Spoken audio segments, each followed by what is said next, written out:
Sekalian, masih semangat pada siang ini? Masih semangat atau tidak? Nanti ketika jadwalnya pulang kita tetap pulang, karena kita tidak akan sampai 24 jam berada di sini. Bapak ucapkan selamat siang semuanya. Untuk hari ini Bapak akan menyampaikan materi, yaitu tentang sosialisasi pencegahan dan penanganan kekerasan di sekolah. Ya, Bapak dapatkan pada saat Bapak mengikuti kegiatan di kabupaten. Yang kedua adalah teman-teman kalian juga, yaitu siapa yang tidak kenal dengan itu? Ya, nanti kalau belum kenal boleh kenalan setelah selesai acaranya oleh itu. Ya, nanti di pertengahan materinya akan disampaikan oleh itu. Biar nanti sama-sama antara Bapak dan itu waktu mengikuti kegiatan harus dihindari di sekolah yang berkaitan dengan tindak kekerasan. Lanjut ya.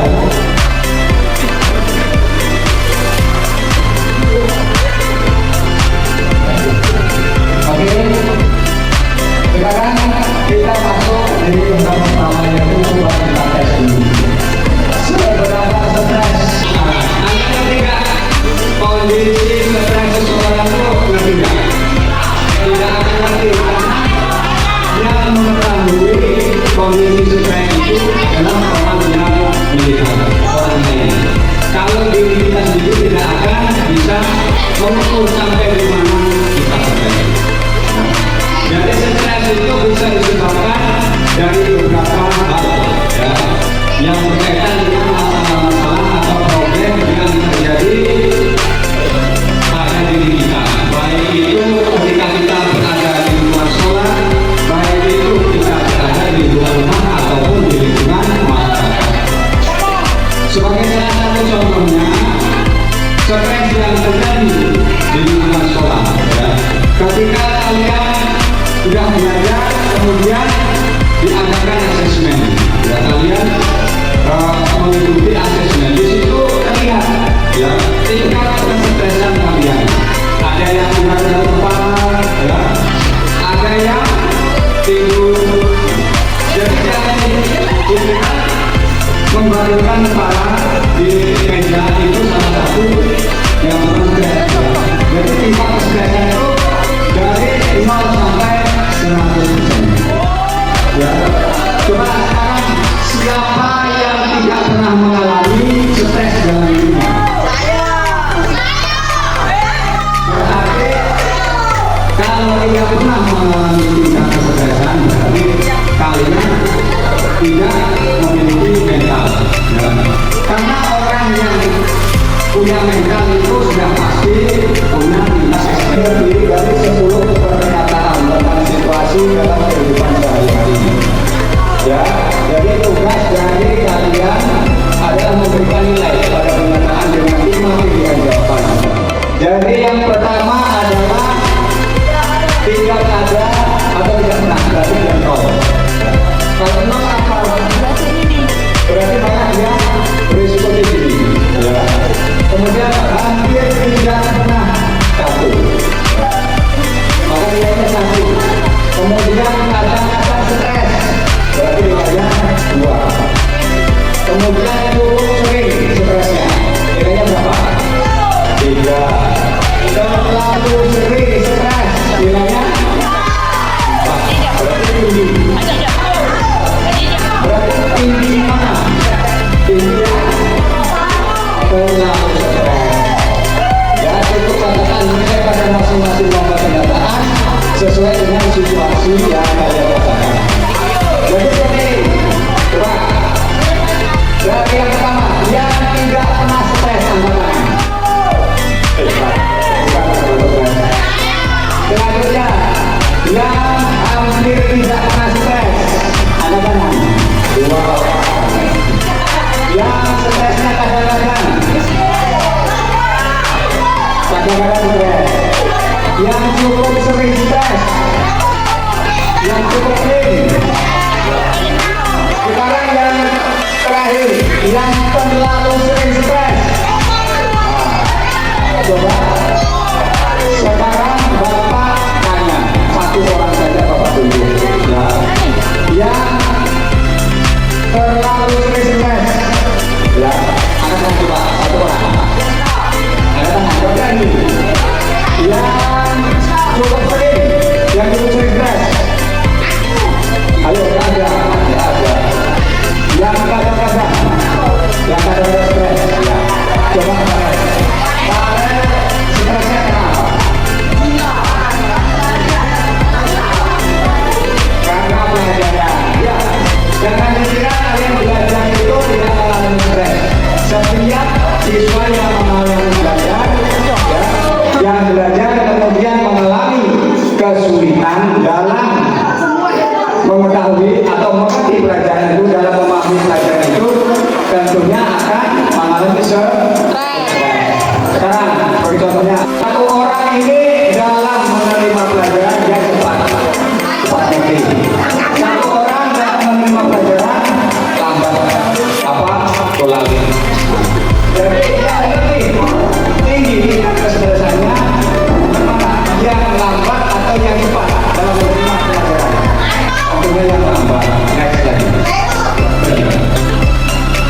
Selama sebulan akhir, yaitu bulan Desember, seberapa sering Anda bingung karena contohnya mencari bantuan profesional, kalian mencari teman yang lebih mengerti, misalnya kalian sama yang pokoknya yang lebih pengalaman, yang lebih mengerti kalian suka. Siapa tahu dengan program nanti kalian bisa dikasih jalan keluarnya, jadi dikasih investasinya. Contohnya mencari bantuan profesional, membuat data sendiri yang sehat. Akhirnya kalian berperilaku yang positif. Ya. Jadi maksudnya perlindungan anak dan perlindungan. Bapak tanya satu-satu. Perlindungan anak dari perundungan. Tiga maksudnya. Perundungan tiga. Pemulihan. Pemulihan. Jadi perundungan itu bahkan bisa lebih keras ya daripada perundungan. Karena perundungan itu bisa lewat ucapan kalimat atau kata-kata yang menyakitkan, bahkan bisa juga mau klaim ya bahwa orang tersebut adalah orang yang teraniaya. Selanjutnya perundungan bisa juga dari apa? Ya, bisa menuju ya, bisa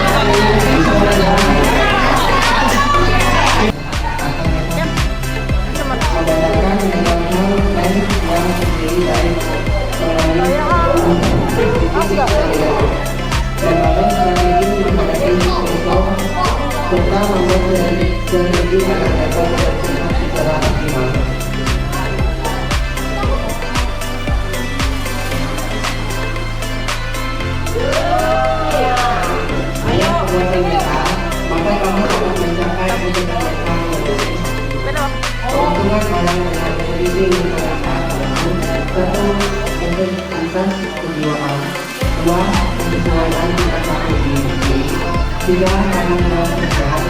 Empat, efisiensi dalam menghadapi nilai tersebut. Jika ada anak yang bermasalah di sekolah, apa yang bisa dilakukan? Ayo guru. Guru.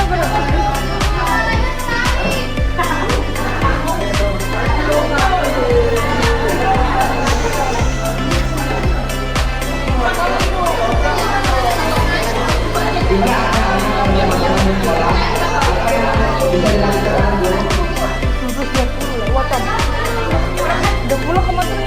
Kita satu.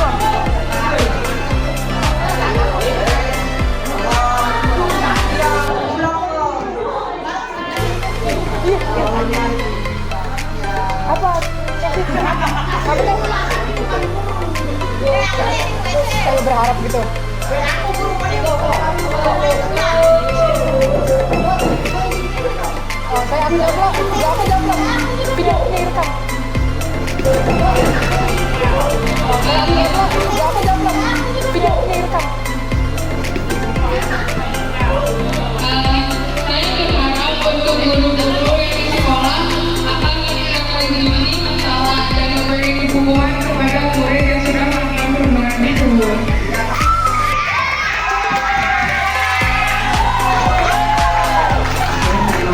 Kakak kamu belajar loh.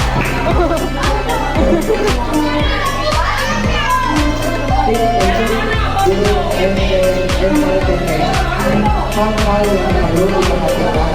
guru dalam menghadapi anak yang di sekolah.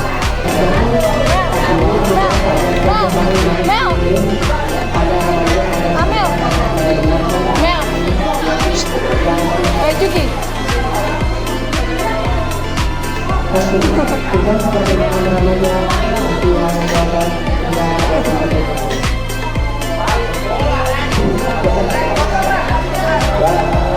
itu tadi ada tugas perkembangan remaja ya di usia 12 sampai 21 tahun. Jadi untuk remaja itu rentang usianya adalah dari usia 12 sampai 21 tahun, yaitu mencapai hubungan baru yang lebih matang dengan teman sebaya, baik pria maupun wanita. Dengan cara Baik pria maupun wanita. Jadi kalau sudah mengerti laki-laki, yang laki-laki sudah mengerti perempuan, berarti dia berada di usia antara 12 sampai 21 tahun. Sudah mengerti. Kalau anak SD dari kelas 1 sampai kelas 3 mungkin masih belum begitu mengerti. Tapi kalau usia 12 sampai 20 tahun pasti sudah mengerti hubungan intim, sudah mengerti. Selanjutnya mencapai peran sosial yang biasanya dituntut secara normatif sebagai pria dan wanita. Yang ketiga, menerima keadaan fisiknya dan menggunakan tubuhnya bersama dengan orang dewasa. Ya, saya ini dari remaja. Selanjutnya memperoleh perangan nilai dari sistem etis sebagai pegangan hidupnya. Ya. Ini perkembangan remaja. Nah, diajarkan mindfulness. Next ya. mindful. Let's work Ya. together. Let's work together. Get a coping and coping works. Mental health is property. Ya. Adalah apa? Ya. Artinya prioritaskan kesehatan sebagai salah satu tujuan yang utama. Tujuan utama adalah kesehatan, ya. Bekerja sama untuk memprioritaskan bahwa kesehatan adalah yang utama. Let's work together to get a solid environment. Mental health is priority. Bekerja sama untuk menjaga kesehatan adalah sebagai prioritas utama. Oke, next lagi. Ini sekarang soal. Soal ini adalah materi yang dikasih kabarkan. Kira-kira kalian bisa jawab materi. Tapi nanti satu-satu. Nanti bisa. Sini, Pak. Ya, ini adalah pertanyaan dari materi yang kalian sudah ikuti barusan. Dari nomor 1, sebutkan nomor dan tahun undang-undang tentang perlindungan anak tahun berapa tadi? Diselesaikan.